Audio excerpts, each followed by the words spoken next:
परम सत्कार्यो गुरु प्यारी सात संगत जी राधा स्वामी जी। सात संगत जी, आज 7 मार्च को दिल्ली के भाटी सेंटर में बाबा जी और हजूर जी ने संगत को ओपन कार्ड दर्शन दिए जी, और बच्चों और बड़ों के साथ सवाल जवाब भी किए जी। आज लगभग 1.5 लाख संगत ने बाबा जी और हजूर जी के दर्शन किए जी। आज भाटी में नामदान पर्चियां भी दी गई। जिन संगत को आज पर्ची मिली है उन्हें बहुत बहुत बधाई जी। सात संगत जी, इस वीडियो में हम आपके लिए आज सुबह 10:30 बजे हुए दिल्ली के सवाल जवाब लेकर आए हैं जी। और सवाल जवाब के बाद हम आपको एक हैरान करने वाली बात भी बताएंगे जी। जब बाबा जी ने एक शराबी को उस समय नामदान दिया था जब वो हर रोज शराब पीता था। वीडियो में आखिर तक बने रहना जी। आइए पहले सुनते हैं आज दिल्ली के भाटी सेंटर के सवाल जवाब जी। सबसे पहला सवाल एक लड़के ने किया, बाबा जी, जब मैं कोई गलती करता हूँ तो घर में मेरे माँ बाप और बाकी सब मुझे डांटने लगते हैं, लेकिन जब मैं कोई अच्छा काम करता हूँ तो घर के लोग मेरी तारीफ नहीं करते, मुझे अप्रिशिएट नहीं करते। बाबा जी ने समझाया कि बेटा, हमारे माँ बाप हमें इसीलिए डांटते हैं कि हम दोबारा से वो गलती ना करें।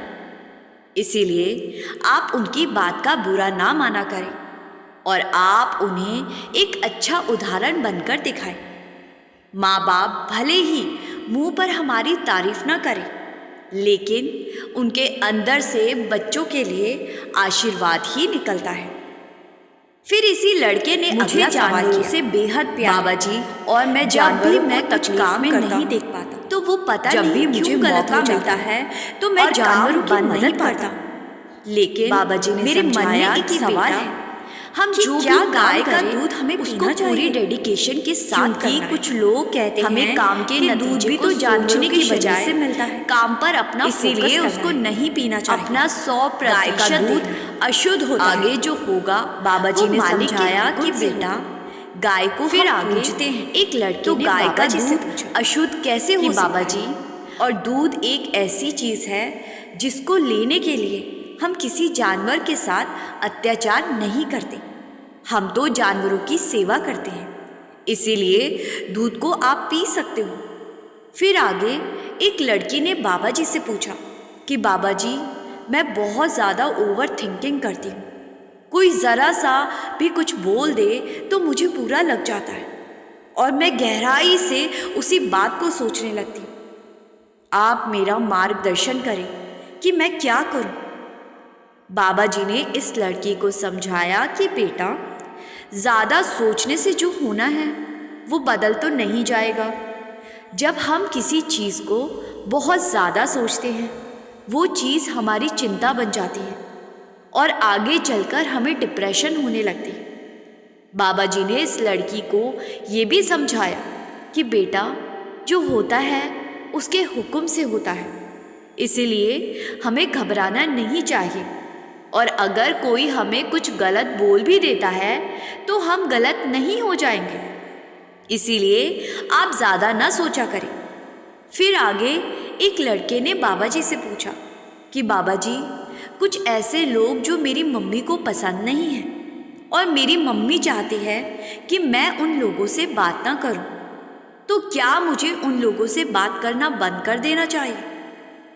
बाबा जी ने समझाया कि बेटा, माँ बाप हमारे दुश्मन नहीं होते, माँ बाप ने हमसे कहीं ज़्यादा दुनिया देखी है।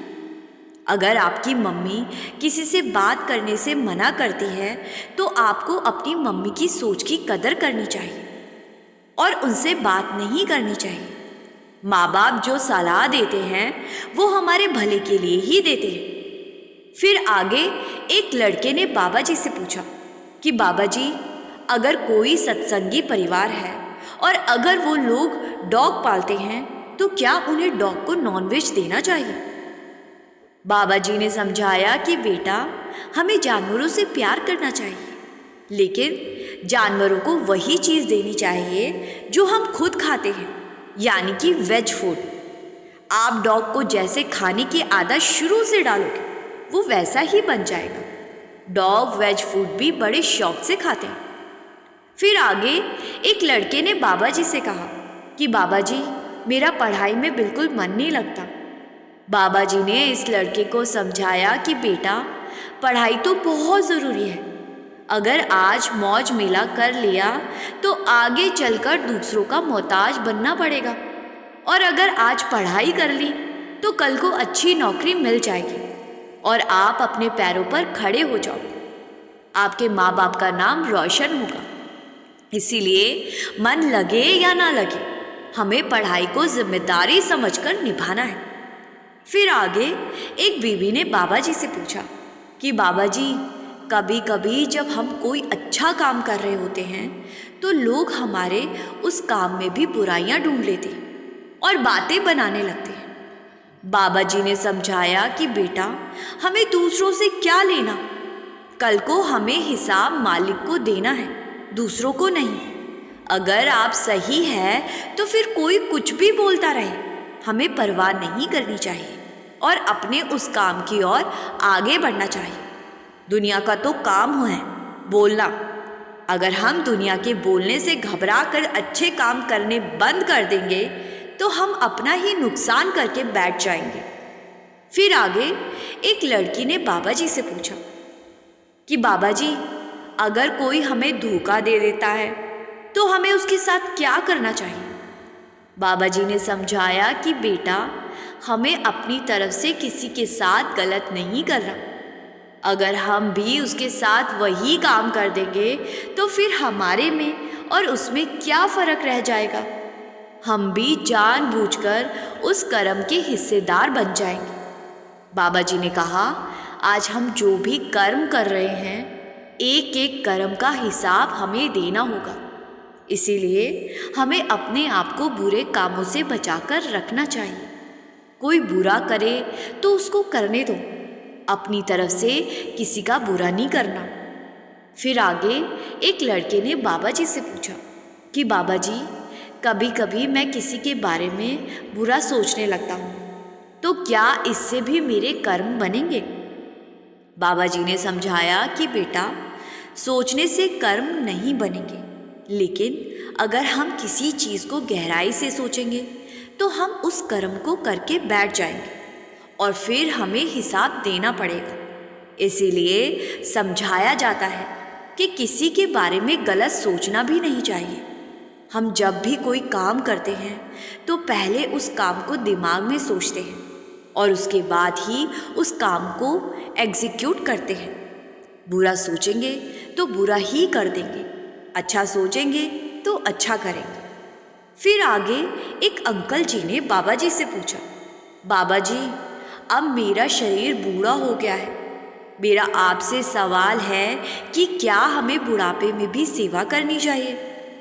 बाबा जी ने समझाया कि बेटा, सेवा का मतलब है देना, और सेवा के लिए ज़रूरी नहीं कि हम शारीरिक रूप से ही कोई काम करें। सेवा करने के लिए हम कोई ऐसी सेवा भी पकड़ सकते हैं जिसमें शारीरिक काम की बहुत ज़्यादा ज़रूरत नहीं होती। और सबसे बड़ी सेवा तो भजन सिमरन की है, और वो हम अपने घर बैठकर बड़े आराम से निभा सकते हैं। साथ संगत जी, ये सवाल जवाब आज दिल्ली के भाटी सेंटर में बाबा जी और संगत के बीच हुए जी। अब आप उस बात को सुनेंगे जब एक शराबी बाबा जी की कार से टकरा गया था, और एक शराबी होने के बावजूद भी बाबा जी ने उसको नामदान दे दिया जी।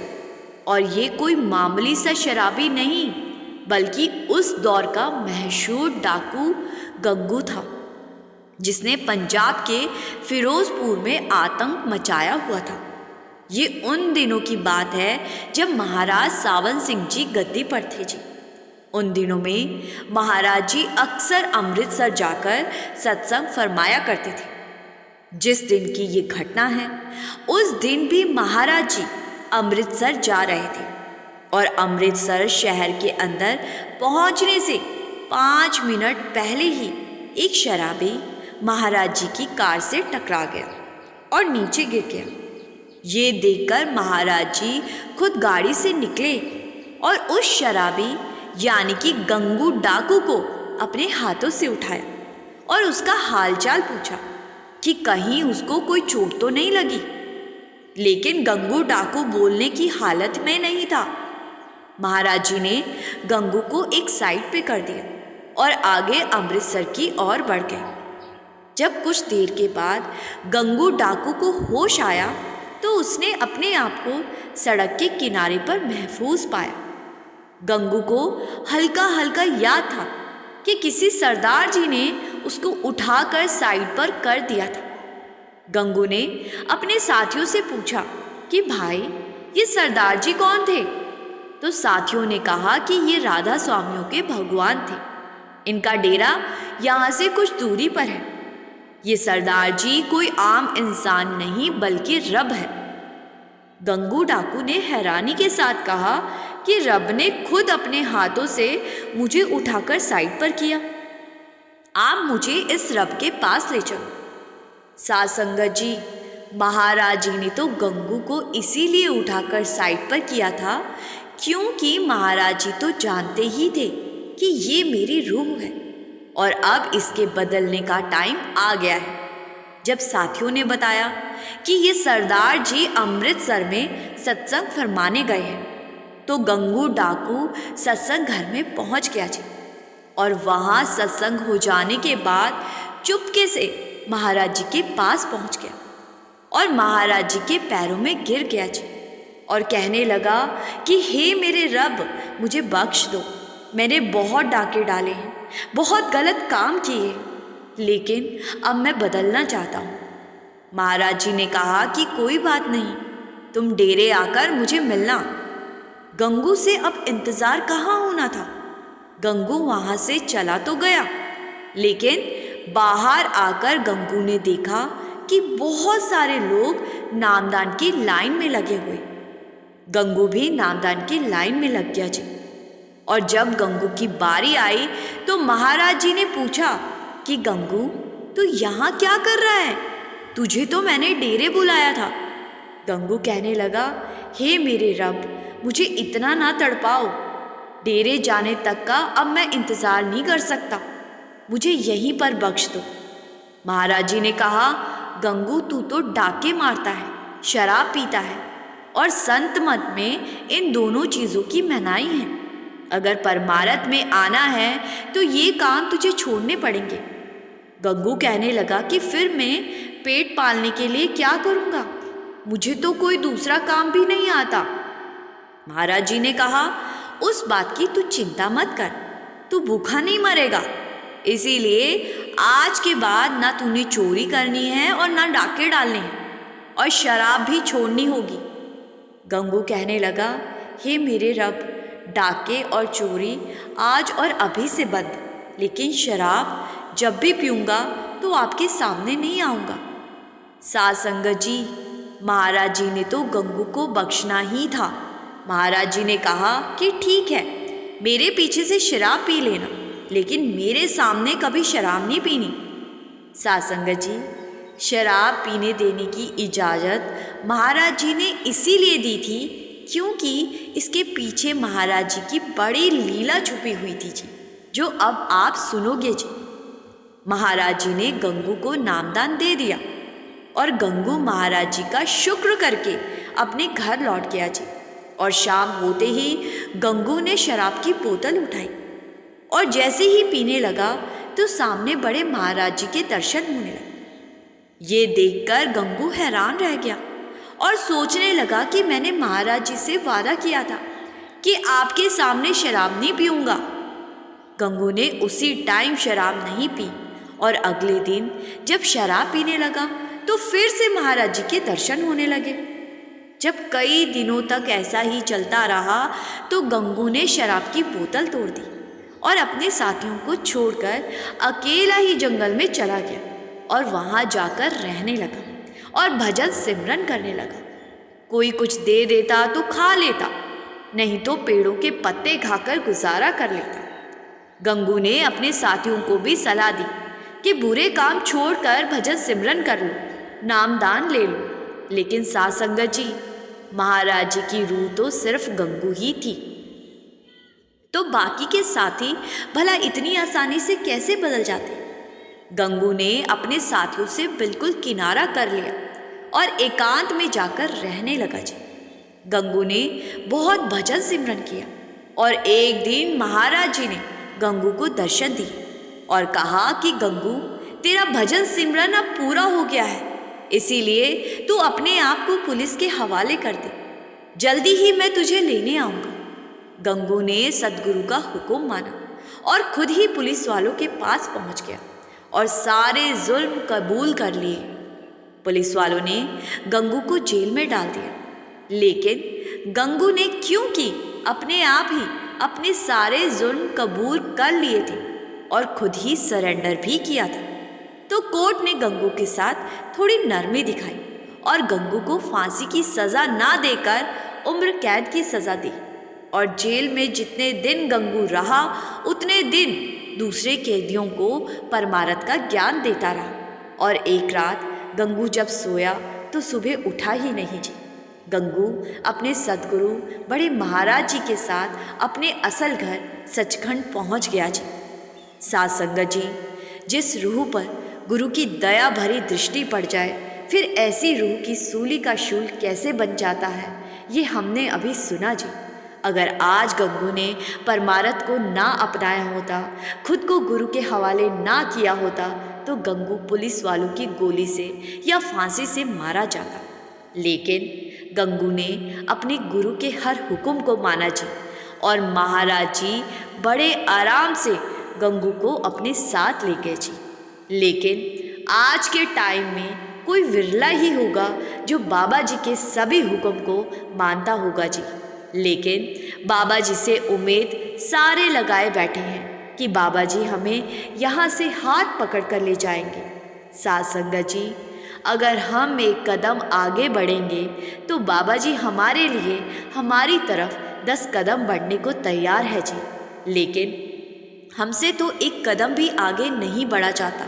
हम चाहते हैं कि सब कुछ बाबा जी ही करें। जैसे गंगू डाकू ने महाराज जी के सिर्फ एक बार कहने पर अपने मन पर काबू पा लिया, बिल्कुल वैसे ही हमें भी अपने मन पर काबू पाना होगा जी, क्योंकि मन ही हमें नचाता है और सब अच्छे बुरे काम मन ही करवाता है जी। कबीरा मन तो एक है, भावे जहाँ लगाए, भावे गुर की भक्ति करे, भावे विष कमाए। गंगू ने अपने मन के अधीन होने के बजाय मन को अपने अधीन कर लिया जी और विष कमाने की बजाय गुरु की भक्ति कमाने में लगा दिया और उसका बड़े प्रेम से पार उतारा हो गया जी। साध संगत जी, इसी के साथ मैं आपसे विदा लेती हूँ जी।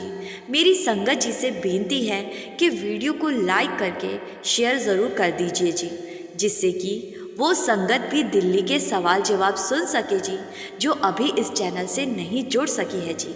और एक और बेनती है जी कि कमेंट में राधा स्वामी लिखकर संगत के अपने इस चैनल रूहानी सफ़र को सब्सक्राइब कर इस चैनल का एक हिस्सा ज़रूर बनिए जी। गुरु प्यारी साध संगत जी, राधा स्वामी जी।